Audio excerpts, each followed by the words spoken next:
Greetings, beautiful humans of Earth. It is I, Christina, with part 3 of my vlog. And today, I am not talking about exercising. I am talking about not exercising. I am talking about giving your body a break. And I'm doing this because I didn't do that this week. This last week, I decided to go take a dance class with some friends. I haven't been in a dance class since before the pandemic. And I thought that my foot would be okay as long as I kind of took it easy. And like from the very beginning of dance class, my foot was saying, no, this is not a good idea. No, we are not doing some releves. No, we are not pivoting. We are definitely not trying to do a pirouette. And I couldn't accept that that's what my foot was saying to me. And I pushed through and I did the class anyway. And then my foot got very angry, and I had shows all weekend for Halloween, and I was in pain all weekend. It's died down a little bit now, but it's still more angry than it was pre-dance class. And at the same time this week, I've done 2 interviews for 2 different events that are coming out this month in November. One is for the Invert, Bend, and Balance Symposium. And that's an awesome symposium for pole dancers and circus performers. And the other is for Michelle Lamore's Look Down There podcast. And I'm going to put more information about both of those below. But in both interviews, I'm talking about injury, chronic pain, and listening to your body. And the irony is not lost on me that I did not do that this week. However, I do think that I think it's important to just say, like, I don't have this figured out. I'm not great at this always for myself. You know, this isn't something that, like, you figure it out and then you're good at it. You know, like, you know, riding a bike.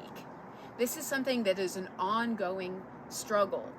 And in my interview with Michelle, she asked me, like, what is the one tool that you really think is most important in like dealing with pain and injury? And really the most important tool for me is to be able to listen to your body without judgment. And that's what I did not do, right? My foot was telling me one thing. And instead of just saying, oh, my foot really doesn't want me to take dance class today, I've got surgery in less than 2 weeks, I shouldn't do it, I had this other weight of judgment in my head where I was thinking, oh no, like this is it, I'm done, like I'm too old, my foot, I'm never gonna dance again.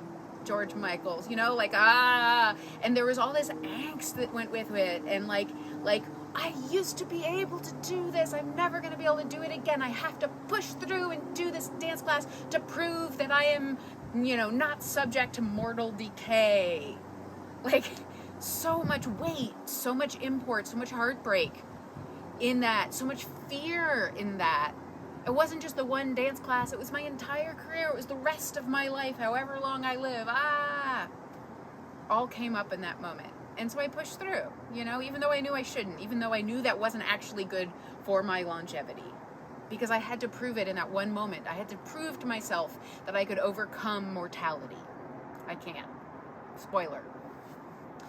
And so the tool that I am working on developing for myself right now through this process, and especially in the rehab where I'm really going to have to be freaking patient, is to try to suspend that weight of all of that judgment, all of that story, all that narrative, all that fear from what's happening in that moment and from what my body is telling me in that moment.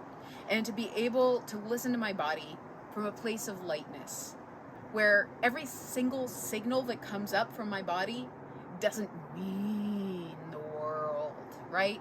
It's something I have to relate to right then. And there may be disappointments in that. And there may be finalities in that. And there may be never agains. You know, never again will I X, X, X, Y, Y, Y. But maybe not. And to approach it with that kind of curiosity, what does this mean? Instead of this means this, right? To ask a question instead of living in that fear of like thinking that I know what the answer is. So that's what I've been thinking about this week. I know I didn't have a lot of exciting visuals to go with it, but I hope that the thoughts are useful because they are useful to me and perhaps they may be useful to you in your journey and whatever weight you're putting on what your body is telling you. It's hard being in a body, isn't it? Anyway, thank you so much for watching. Please subscribe for regular updates and thoughts on this process and more information on those 2 interviews that are coming out. It's loud in my neighborhood. All right. Thanks, everybody. Happy bendings.